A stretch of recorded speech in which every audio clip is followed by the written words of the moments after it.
ఆఖరి నిమిషంలో ఆనంది కారణంగా కంపెనీకి అవార్డు రావడంతో ఊర్వశి చెంప పగలిగొట్టి షాంకిచ్చిన ఆదిత్య. ఈ వీడియో గనక నచ్చినట్టయితే తప్పకుండా ఒక లైక్ చేయండి. చాలామంది ఇలాగే కళ్యాణం జరిపించుకోవాలని ఆశపడుతూ ఉంటారు. తొందరలోనే అవి నెరవేరుతాయి అంటూ అనంగానే కొన్ని ఎప్పటికీ నెరవేరని కలలుగానే ఉండిపోతాయి అంటూ ఆదిత్య అయితే అక్కడ నుంచి పక్కకు వెళ్లి ఫోన్ మాట్లాడుతూ ఉంటాడు. ఇంతలో ఊర్వశి అయితే ప్లాన్ చేస్తూ ఉంటుంది. ఇక ఊర్వశి అయితే పైనున్న స్పీకర్నైతే కింద ఆదిత్య తలపైన పడాలని ప్లాన్ చేసి ఇక అది పడబోతూ ఉండంగా తను ఆదిత్యాని సేవ్ చేసినట్టు నటిస్తూ ఉంటుంది. ఇక తను తలకి దెబ్బ తగిలించుకోవడంతో అది చూసిన ఆదిత్య అయితే కంగారు పడుతూ ఇక తన తలకైతే కట్టుకడతాడు. ఎందుకిలా చేశావ్? నన్ను సేవ్ చేయడానికి నువ్వు తలకి దెబ్బ తగిలించుకున్నావో అంటూ ఆదిత్య అయితే అడుగుతూ ఉంటాడు. ఇంతలో అప్పుడే అందరూ కూడా వస్తారు. ఏంటి ఊర్వశి, ఎంత పనిచేశావు? ఈరోజు నువ్వు గనక ఇక్కడ లేకపోతే మా బావగారికి ఎంత ప్రమాదం జరిగి ఉండేదో అంటూ ఇక జీవన కూడా చెప్తూ ఉంటుంది. ఇంతలో సునంద కూడా నా కొడుకుని కాపాడి నీ తలకి చాలా పెద్ద దెబ్బ తగిలించుకున్నావు అంటూ అడుగుతూ ఉండంగా అయ్యో మేడం, ఇదేం పెద్ద దెబ్బేమీ కాదు అంటూ ఇక ఊర్వశి కూడా నటిస్తూ ఉంటుంది. అప్పుడే చైతన్య అయితే అలా చూస్తూ ఉంటాడు. ఇంతలో ఆనంది అయితే అనుకుంటూ ఉంటుంది, ఈ ఊర్వశి ఖచ్చితంగా ఏదో నటిస్తుంది, అవన్నీ ఏంటో తెలుసుకోవాలి అంటూ అనుకుంటూ ఉండంగా ఇంతలో ఇక సునంద అయితే తన మనసులో అనుకుంటూ ఉంటుంది, ఈ ఆనంది ఎప్పటికీ ఇక నా కొడుకు జీవితంలోకి రాలేదు. నేను వేసిన ప్లాన్ ప్రకారం ఖచ్చితంగా వాళ్ళిద్దరూ దగ్గరవుతారు. ఈ ఆనంది ఇక దూరమై తీరవలసిందే అంటూ సునంద అయితే అనుకుంటూ ఉంటుంది. ఇక ఊర్వశి గురించి ఆలోచిస్తూ ఉంటుంది ఆనంది. మరొకవైపు ఇక ఊర్వశి అయితే తలకట్టుతో అమ్మో అంటూ బాధపడుతూ ఉండంగా మరిదంతా ఎవరు చేయమన్నారు? నువ్వెందుకు తలకి దెబ్బ తగిలించుకోమన్నారు బుజ్జమ్మ అంటూ అనంగానే ఈ విధంగా చెయ్యకపోతే ఆ ఆదిత్యాకి నేను దగ్గరవ్వలేను. ఈ ఒక్క దెబ్బేంటి, ఇంకో 100 దెబ్బలు తినడానికైనా నేను రెడీగా ఉన్నాను. ఆనందిని తక్కువ అంచనా వేయకూడదు. ఆనంది ఉండగా నేను దగ్గరవ్వాలి అంటే ఇవన్నీ చేసి తీరవలసిందే. నేను ఖచ్చితంగా ఇంటి కోడలుగా అడుగుపెట్టే తీరుతాను. ఆదిత్యాకి భార్యగా దగ్గరై ఖచ్చితంగా ఆ ఆస్తి మొత్తం నా సొంతమయ్యేలా చేసుకుంటాను అంటూ ఇక ఊర్వశి అయితే చెప్తూ ఉండంగా అప్పుడింతలో ఇక తాయారైతే ఏమీ మాట్లాడకుండా మౌనంగా లోపలికైతే వెళ్ళిపోతుంది. ఏంట్రా జిరాఫీ, ఇదంతా అందరూ ఇలా ఉంటే నేనెలా సంతోషంగా ఉంటాను? నాకు ఎంటర్టైన్మెంట్ కావాలి అంటూ అనంగానే ఇక జిరాఫీ అయితే డాన్స్ వేస్తూ ఉంటాడు. ఇక జిరాఫీ డాన్స్ వేస్తూ ఉండంగా అది చూసి ఊర్వశి అయితే చాలా సంతోషపడుతూ ఉంటుంది. ఇంతలో అప్పుడే ఆదిత్య అయితే ఆలోచిస్తూ ఉండంగా ఇంతలో సునంద అయితే ఆదిత్య దగ్గరికి వచ్చి నీకోసం ఊర్వశి చాలా రిస్క్ చేసింది. తను గనక లేకపోతే ఈరోజు నువ్వు చాలా ప్రమాదంలో పడి ఉండేవాడివి. నువ్వు ఖచ్చితంగా తనకి థాంక్స్ చెప్పాలి. ఒకసారి ఫోన్ చేసి తనకి ఎలా ఉందో తెలుసుకో అంటూ సునంద అయితే అంటూ ఉండంగా అప్పుడే ఆదిత్య అయితే ఊర్వశి ఫోన్కైతే ఫోన్ చేస్తాడు. ఊర్వశి అయితే ఫోన్ లిఫ్ట్ చేయదు. ఫోన్ రింగ్ అవుతూ ఉండంగా అప్పుడే ఇంతలో తాయారైతే అడుగుతూ ఉంటుంది, బుజ్జమ్మ నీకు ఫోన్ వస్తోందే, ఎవరు చూడు అంటూ అనంగానే ఆ ఇంకెవరు, మీ అల్లుడుగారు నాకు ఎలా ఉందో అని తెలుసుకోడానికి ఫోన్ చేసినట్టున్నారు అంటూ ఇక చెప్తూ ఉంటుంది ఊర్వశి. మరింకెందుకే ఆలస్యం, ఫోన్ లిఫ్ట్ చేయి అంటూ తాయారనంగానే లేదు, ఇప్పుడు నేను గనక ఫోన్ లిఫ్ట్ చేస్తే ఎలా ఉంది అని ఫోన్లోనే అడుగుతాడు. అదే నేను గనక ఫోన్ లిఫ్ట్ చేయకపోతే ఖచ్చితంగా తనకి పాపం ఎలా ఉందో లేవనేని పరిస్థితిలో ఉందేమో వెళ్ళి చూసొద్దాము అన్నట్టు ఆలోచిస్తాడు. ఈ తెల్లవార్లు నా గురించి ఆలోచించేసరికి నా మీద ఒక మంచి ఒపీనియన్ అయితే వస్తుంది. అప్పుడు నాకు ఇక ఎలాంటి ఇబ్బంది ఉండదు. నేను అనుకున్నదే అనుకున్నట్టు సాధించొచ్చు అంటూ అనంగానే నా బంగారు తల్లి, ఎంత బాగా ఆలోచిస్తున్నావే, నిన్ను చూస్తూ ఉంటే చాలా సంతోషంగా ఉంది అంటూ తాయారైతే చెప్తే ఉంటుంది. మరి అందుకే కదా ఇలా ప్లాన్ చేసింది. అసలా స్పీకర్ పడిపోయేలా ప్లాన్ చేసిందే నేను. ఈ విధంగా అయినా ఆదిత్యకి దగ్గరవ్వాలని ఇదంతా చేశాను అంటూ ఊర్వశి అయితే చెప్తూ ఉంటుంది. ఇంతలో ఇక సునందైతే ఫోన్ లిఫ్ట్ చేయడం లేదు కాబట్టి పాపం అమ్మాయి పరిస్థితి ఎలా ఉందో ఏంటో, తనని ఒక్కసారి వెళ్ళి పలకరించిరా అంటూ ఇక సునందైతే చెప్తూ ఉంటుంది. ఏంటి ఈ సమయంలో వాళ్ళ ఇంటికి వెళ్లవలసిన అవసరమేముంది అంటూ అడుగుతూ ఉంటాడు చైతన్య. వాళ్ళ ఇంటికి వెళ్లవలసిన అవసరమేంట్రా, ఇప్పుడు అమ్మాయి కనుక సేవ చేసి ఉండకపోతే అన్నయ్యకి ఎంత ప్రమాదం జరిగి ఉండేదో, అందుకని అమ్మాయికి కృతజ్ఞత చెప్పడంలో తప్పేమీ లేదు కదా అంటూ అనంగానే అవును, తప్పేమీ లేదు అన్నయ్య, మనం వెళ్దాం పద, నేను కూడా నీకు సాయంగా వస్తాను అంటూ చైతన్య అంటూ ఉండంగా నువ్వేమీ అవసరం లేదు, అమ్మాయి కాపాడింది నీ అన్నయ్యని. మీ అన్నయ్య వెళ్ళు చెప్తే సరిపోతుంది. నువ్వు వెనకాల వెళ్లవలసిన అవసరం లేదు అంటూ సునందైతే అంటూ ఉండంగా అప్పుడే శ్రీకాంత్ అయితే చెప్తూ ఉంటాడు. ఒరే చైతన్య, వాళ్ళకి ఎలా మంచిది అనిపిస్తే అలా చేసుకొన్ని, నువ్వు మాట్లాడుకో అంటూ అనంగానే సరే, మీ ఇష్టమొచ్చినట్టు చేసుకోండి, నాకెందుకు అంటూ చైతన్య అయితే కోపంగా వెళ్ళిపోతాడు. అప్పుడే శ్రీకాంత్ అయితే ఆదిత్య దగ్గరికి వచ్చి మనకి సహాయం చేసిన వాళ్ళకి థాంక్స్ చెప్పడం చాలా ఉత్తమమైన లక్షణం అంటూ చెప్పి వెళ్ళిపోతాడు. ఇంతలో సునంద అయితే ఆదిత్యతో చెప్తూ ఉంటుంది. నేను గనక నీ ప్లేస్లో ఉండుంటే ఖచ్చితంగా నాకింత రక్షణ కల్పించిన వాళ్ళకి కృతజ్ఞత చెప్పి ఉండేదాన్ని అంటూ ఇక సునంద అయితే చెప్పంగానే సరే మమ్మీ, నేనిప్పుడే వెళ్తాను అంటూ ఆదిత్య అయితే బయల్దేరతాడు. మరొకవైపు సూర్య అయితే ఆలోచిస్తూ ఉంటాడు. అప్పుడు ఇక జ్యోతి అయితే ఫాల్ తీసుకొచ్చేస్తుంది. జ్యోతి, నీతో కొంచెం మాట్లాడాలి, నువ్విలా రా అంటూ అనంగానే అప్పుడే జ్యోతి అయితే కూర్చుని ఏంటో చెప్పండి అంటూ అడుగుతూ ఉంటుంది. ఏమీ లేదు కుట్టి, జీవితం ఈరోజు ఇలా అయిపోయింది అంటే దానికి కారణం శ్రీతన్ పెళ్లి విషయం గురించే కదా.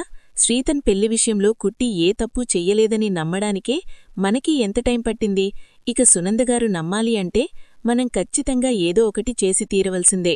కాని ఈరోజు గుడిలో పరిస్థితి చూస్తే వాళ్లు ఎప్పటికీ అర్థం చేసుకునేలా కనిపించడం లేదు అంటూ ఇక ఇద్దరూ కూడా మాట్లాడుకుంటూ ఉంటారు. ఇప్పుడు వాళ్ళిద్దరూ ఒకటవ్వాలంటే ఏం చెయ్యాలి అంటూ సూర్య అడగంగానే ఏముంది, ఒకటి ఆదిత్య ఆనందిని అర్థం చేసుకోవాలి, లేకపోతే వాళ్ళ అత్తగారైనా అర్థం చేసుకోవాలి అంటూ అనంగానే అది ఎప్పటికీ జరిగేలా కనిపించడం లేదు. వాళ్ళ వాతావరణం చూస్తూ ఉంటే ఆనందిని బార్జిగా ఒప్పుకునేలా లేరు అంటూ ఇక సూర్య అయితే చెప్తూ ఉంటాడు.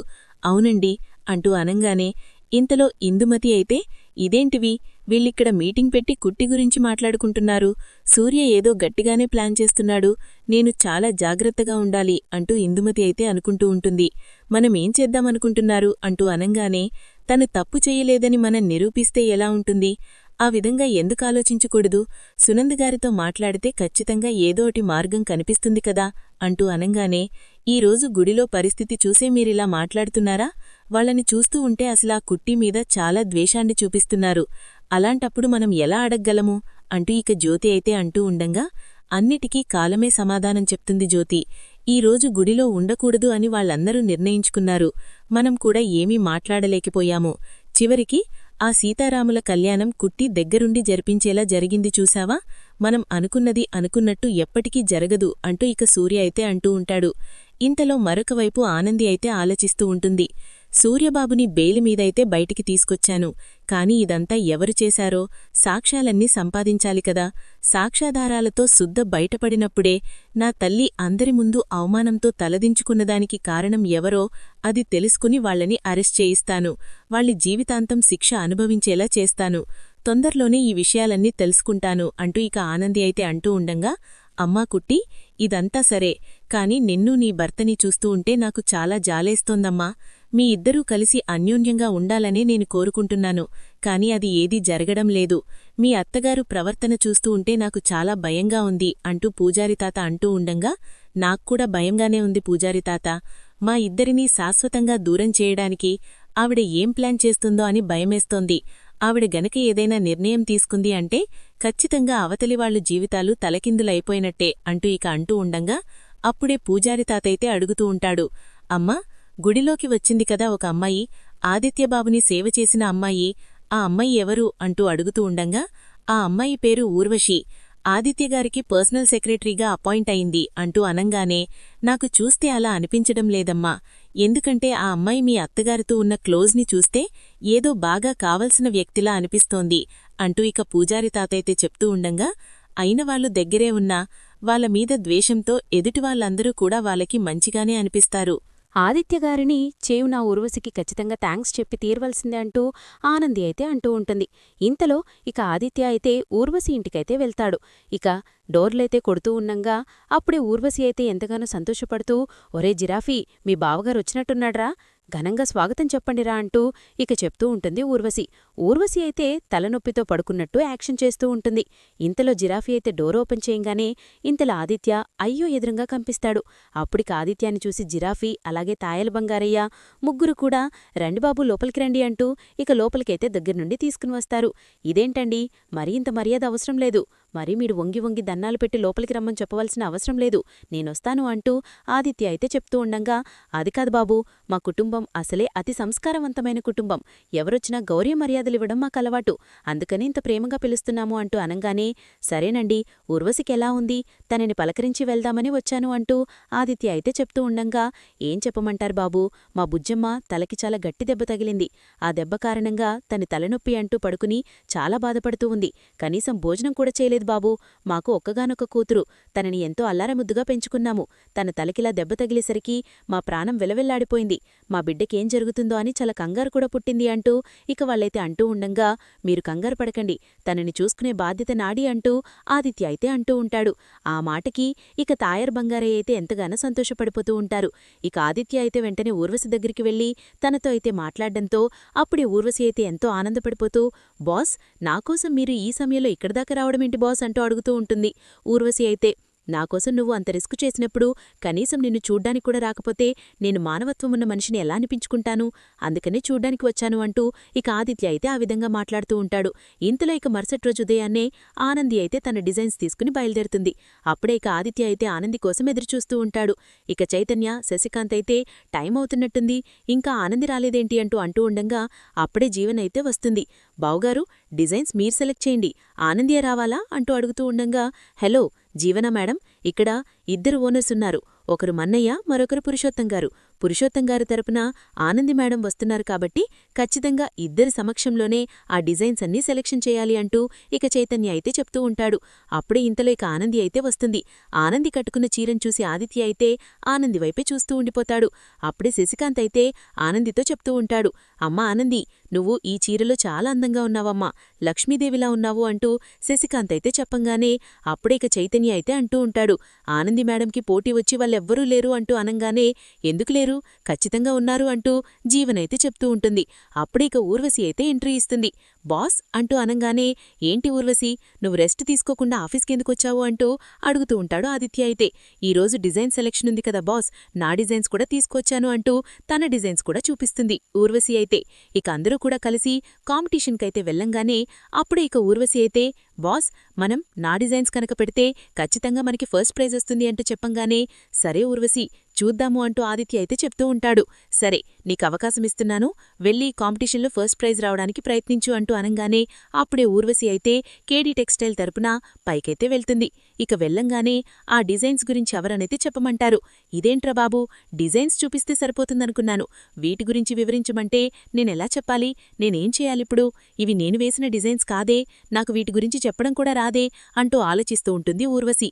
ఇదేంటి, డిజైన్స్ వేసింది మీరు కదా, మీరు వేసుంటే ఖచ్చితంగా దీని గురించి ఎవరైనా వివరించగలరు, అంటే ఎవరు వేసిన డిజైన్స్ తీసుకువచ్చి మీరు మమ్మల్ని మోసం చేయాలనుకుంటున్నారా, ఏంటి ఆదిత్యగారు, ఏం జరుగుతుంది అంటూ వాళ్ళైతే అడిగేసరికి అప్పుడే ఊర్వశి అయితే ఏమి చేయలేక మౌనంగా అయితే కిందకు వస్తుంది. అప్పుడే ఇంతలేక ఆదిత్యగారు, నన్ను వెళ్ళమింటారా అంటూ అడుగుతూ ఉంటుంది ఆనంది. వెళ్ళు ఆనంది అంటూ ఆదిత్య అయితే చెప్తూ ఉంటాడు. అప్పుడిక ఆనంది అయితే తను తీసుకొచ్చిన డిజైన్స్నైతే అక్కడ అందరి ముందు కూడా ప్రెజెంటేషన్ అయితే ఇస్తుంది. ఆనంది ఎంతో చక్కగా చెప్పేసరికి అందరూ కూడా ఎంతో ఆనందంగా చప్పట్లయితే కొడుతూ ఉంటారు. ఇక ఫస్ట్ ప్రైజ్ అయితే కేడీ టెక్స్టైల్స్ కంపెనీకే వస్తుంది. అప్పుడిక ఆదిత్య కూడా స్టేజ్ పైకైతే వెళ్తాడు. ఇంతలో ఇక ఆ శారీ డిజైన్స్ అయితే తను అందరికీ కూడా చూపించడానికి తనైతే శారీ కట్టుకుని ఆ శారీనైతే చూపిస్తూ ఉంటుంది. అప్పుడే ఇంతలో ఆదిత్య కూడా ఆనంది చీరనైతే బయట కొంగు పట్టుకుని చూపిస్తూ ఉంటాడు. ఇంతలో అదంతా చూసిన ఊర్వశి అయితే కోపంతో రగిలిపోతూ ఉంటుంది. ఇక కంపెనీ తరపున ఫస్ట్ ప్రైజ్ రావడంతో ఆనంది, ఆదిత్య ఇద్దరూ కూడా కిందకైతే వస్తారు. అప్పుడే అదంతా చూసిన ఊర్వశి అయితే, బాస్, ఏంటిదంతా అంటూ అనంగానే, ఏంటి ఇదంతా ఏంటి, నీకు నేను సమాధానం చెప్పడమేంటి అంటూ ఆదిత్య అయితే అడుగుతూ ఉంటాడు. అది కాదు బాస్, నేను వేసిన డిజైన్స్ అన్నీ ఎంతో బావున్నాయి కదా, కాని ఎందుకిలా జరిగింది, నాకిదేమో చెప్పడం రాలేదు అంటూ అనంగానే అప్పుడే ఆదిత్య అయితే ఊర్వశి చెంప పగలగొడతాడు. ఇక నువ్వు నటించింది చాలు, నీ గురించి అన్నీ తెలుసుకున్నాను, నువ్వు ఈ డిజైన్స్ వేయలేదని, ఈ డిజైన్స్ మా మమ్మీ వేరే వాళ్ళ చేత వేయించి ఇచ్చిందని అన్నీ కూడా తెలుసుకున్నాను. నువ్వింత మోసం చేస్తావని అనుకోలేదు. గుడిలో కూడా నా మీద స్పీకర్ పడేలా ప్లాన్ చేసింది నువ్వే అని అక్కడున్న సీసీ ఫుటేజ్ ద్వారా మొత్తం బయటపడింది. నువ్వెంత మోసగత్తవో ఈరోజు అర్థమైంది. అలాంటి నిన్ను నేనెలా క్షమిస్తాననుకున్నావు, ఇక మా కంపెనీలో నీకెలాంటి జాబు లేదు, నువ్వు రావాల్సిన అవసరం కూడా లేదు, ఇంకొకసారి మా కంపెనీలో అడుగు పెడితే ఊరుకునే ప్రసక్తే లేదు అంటూ అనంగానే, సునంద మేడం ఒప్పుకోరు అంటూ చెప్తూ ఉంటుంది ఆ ఊర్వశి అయితే. నేనొక్కసారి నిర్ణయం తీసుకున్న తర్వాత దాన్ని ఆపే హక్కు అధికారం ఎవ్వరికీ లేదు. ఎందుకంటే ఆ కంపెనీ ఓనర్ నేను కాబట్టి నాకే ఆ హక్కు ఉంటుంది. నువ్వు గనక ఎక్కువ మాట్లాడితే ఊరుకునే ప్రసక్తే లేదు. నేను నిర్ణయం తీసుకుంటే మమ్మ కూడా నాకెదురు చెప్పదు అంటూ ఆదిత్య అయితే ఊర్వశికి షాకిస్తాడు. ఇక ఇదంతా తెలుసుకున్న సునంద కూడా షాకే చూస్తూ ఉంటుంది. ఈ వీడియో గనక నచ్చితే తప్పకుండా ఒక లైక్ చేయండి.